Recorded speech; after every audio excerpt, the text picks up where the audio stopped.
Congressman Michael Waltz, House Armed Services Committee member and the first Green Beret to serve in Congress.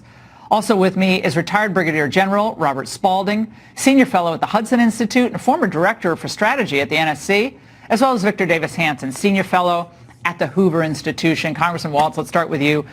Why are the left and the Never-Trumpers really upset that Trump acted? Well, first I want to say, Laura, you're absolutely right. And as a combat veteran, I find it appalling, some of this criticism. And my question for the left is how many American body bags are enough? Because apparently 600 wasn't enough from the Iraq war, and we want to just have more and more and more before it's okay for the president to stop this escalation and to act. And secondly, they've got this false choice that they're throwing out there. Either we do nothing and continue to appease the terrorists, or we have World War III with D-Day style invasions of Tehran. There's a lot of room in between. There's a lot of options. That is not on the table, and nor does the president need authorization to defend our embassies, to defend our troops, to strike back, and to stop this escalation. He's absolutely right. We're preventing further war. We're not escalating into war. We're stopping Iran's escalation, and I think it was absolutely the right move. First, the Democrats, they didn't like that Trump was pulling troops out of the Middle East, trying to end these endless wars. Now, they're upset that he's taken action. I really worry that the actions the president took will get us into what he calls another endless war in the Middle East. I think Congress and I will do everything I can to assert our authority. We do not need this president either bumbling or impulsively getting us into a major war. General. Well, clearly what the president did improved probably our stability in the Middle East and security of American forces there for two reasons. One, deterrence is about capability and intent. The strike clearly showed the president's intent to punish Iran if they cross the line. And second, Soleimani was hopscotching around the Middle East, creating chaos everywhere he went. Quite frankly, I'd given up hope that we were going to do the right thing with regard to his actions all the way back to my time in Iraq back in 2007. We should have a long time ago. Well, a long time ago. I was a rah war in Iraq because I love our troops. I want to support our troops. Those enlisted guys, remember Trump met with the enlisted soldiers a couple of weeks ago? They kept saying, Iran, the story is Iran. Don't drop Iran. That's the story. Remember General Casey? He didn't really want to get into the Iran situation with me in an interview. I like him a lot, but he didn't want to touch that. I'm telling you, this Iran thing has been brewing for so long. It's been happening for deadly consequences. A terrorist is a terrorist, whether they're Shia, Sunni, whether they're wearing a foreign uniform, or whether they're not. We spent billions on MRAPs, and we never did a thing about the IEDs that were the cause of having to build those MRAPs. Yeah, well, Victor Davis Hanson, I want to go to you on this. Bernie Sanders spoke out tonight about this situation. Watch.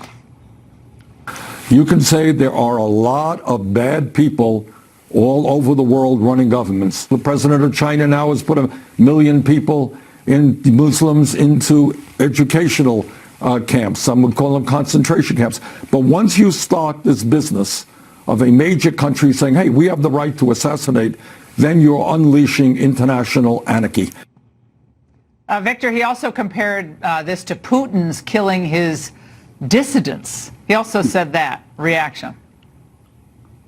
Yeah, I think that Trump has really confused people, Laura, because he showed restraint by not reacting to the interception of ships in the Gulf of Hormuz earlier. He didn't react to the drone attack. And then when he did, he didn't brag about it. Remember in 2012, Joe Biden toured the country right before the campaign, or during the campaign, said, bin Laden is dead, GM is alive. And then when Hillary went into Libya and Gaddafi was pretty horrifically murdered on the street, she said, we came, we saw, ha, ha, ha, he died.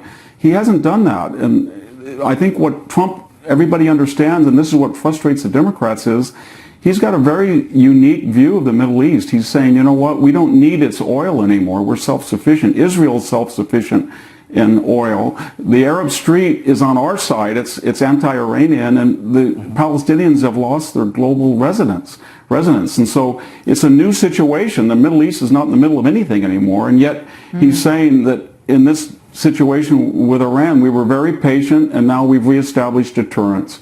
And the levers that adjudicate whether one side wins or loses a war are diplomatic, economic, and military. And in this particular situation with Iran, they had none of those three, and all of their decisions are bad in their case. And Trump is saying, we reacted, I showed restraint, now it's your turn, see what you're going to do. And I don't think they're going to do what everybody thinks they're going to do because they don't really have any options. Yeah, even Merkel. And it's very hard to be an interventionist when, Yeah, I mean, even Merkel is saying it was justified. But I want to go back to this point because I am not a neoconservative. I do believe we wasted an enormous amount of blood and treasure. Yeah. And the American people clearly don't want that. We're never going back to those days. Those days are over. The Republican Party and Democrat, they don't want that anymore.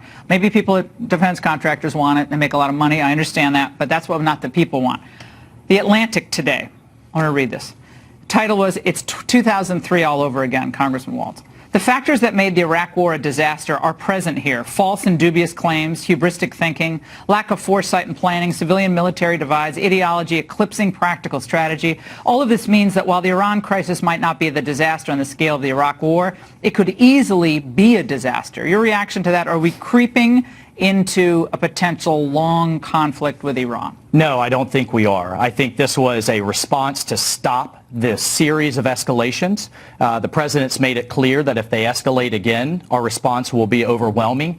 The last thing the Iranian regime wants is a war with the United States because the thing they value the most is their own survival. And they know they would be destroyed in such a conflict. They have a whole history of escalating right up to the edge, and when faced with strength, they back down. When faced with weakness, they're emboldened and they'll continue. I just still can't believe he was in the airport. Until they're stopped. So I think that's the dynamic. The president understands the dynamic. And to the Atlantic, we're not looking to build Switzerland. The Trump administration is not looking to create Switzerland or a perfect democracy, but we do still have a counterterrorism mission. And what Obama missed was just pull everybody home and wish the problem away. Right? And we got ISIS, we got attacks throughout Europe, we got inspired attacks in the United States. So even though the energy play is lessened, the counterterrorism piece is still real, but that doesn't mean we have 1 million American troops. We can do that with a very small footprint forward.